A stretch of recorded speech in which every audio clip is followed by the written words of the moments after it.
बिस्मिल्लाहिर्रहमानिर्रहीम। अफवाज पाकिस्तान में तकर्रुर, तबादले, पोस्टिंग, ट्रांसफ़र एक मामूल का हिस्सा होता है। लेकिन गुज़श्ता रोज़ मुझे मरीम नवाज़ की वो बात सुनकर ताज्जुब भी हुआ, हंसी भी आई कि वो कह रही थी कि इस फितने को फारग करें और अब माफ़ी से ही काम नहीं चलेगा। उनकी मुराद ये थी कि इमरान खान को XYZ कर दिया जाए और उनके लिए जो ग्राउंड है कि मुखालिफ टीम ही ना हो ग्राउंड में खेलने के लिए। ऐसे नहीं होता, मुखालिफ टीम हमेशा ही रहती है।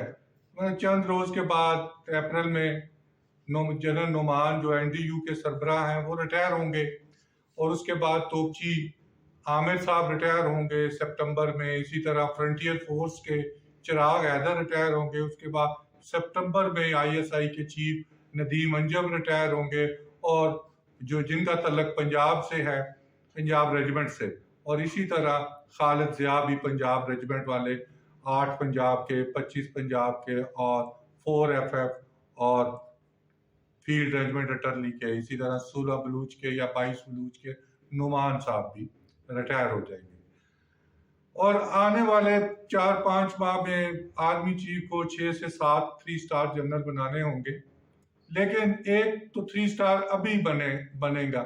मुझे मरीम नवाज की वो बात याद आ रही है, जब उनका कराची में दरवाज़ा तोड़ा गया तो ज़ियाउद्दीन तो बिलावल भट्टू साहब ने आज उस वक़्त के आर्मी चीफ को टेलीफोन किया कि ये रेंजर्स की कारस्तानी है और उन्होंने हमारा IG उठा लिया था और इनको फिक्स अप किया जाए। फौज में इस तरह फिक्स अप नहीं होते, वो अपनी पोस्टिंग ट्रांसफर पूरी करते हैं।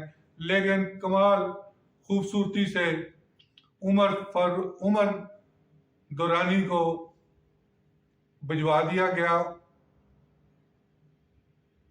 PMA काकूल में। मैं उमर दुरानी कह गया, उमर फारूक दुरानी को तो फौज से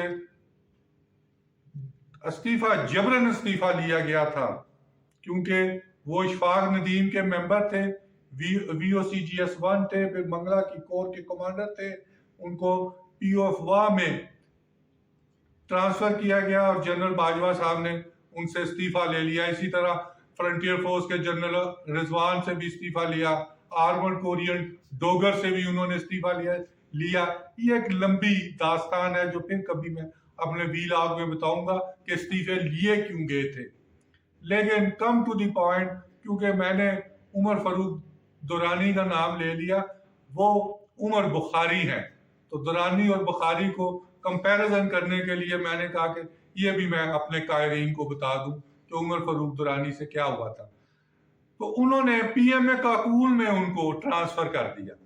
PMA काकूल का जो कमांडेंट होता है वो 100% श्योर शॉट 3 स्टार जनरल होता है और चंद रोज पहले VOCGS 1 उनको लगा दिया गया है। और VOCGS 1 जब बलूच के रेजिमेंट के नुमान साहब रिटायर होंगे तो उनको 3 स्टार जनरल बना दिया जाएगा।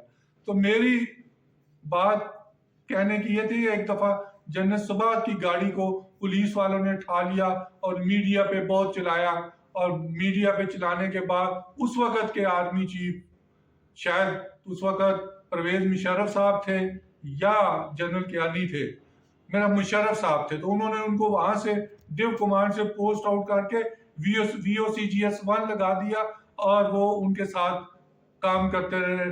Vice chief of army staff general Yusuf के साथ वो भी 3 स्टार बने।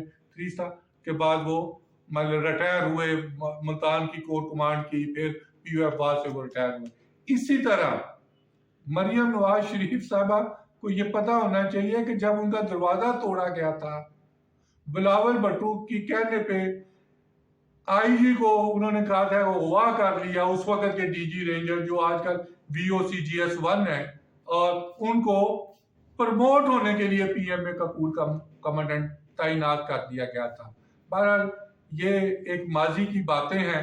आने वाले दिनों में आर्मी चीफ को 6 से 7 3 स्टार प्रमोट करने होंगे, लेकिन 15-20 रोज में या 1 माह के अंदर उनको एक लेफ्टिनेंट जनरल जो जनरल नुमान की जगह पे प्रमोट करना होगा और वो उमर फारूक साहब ही होंगे।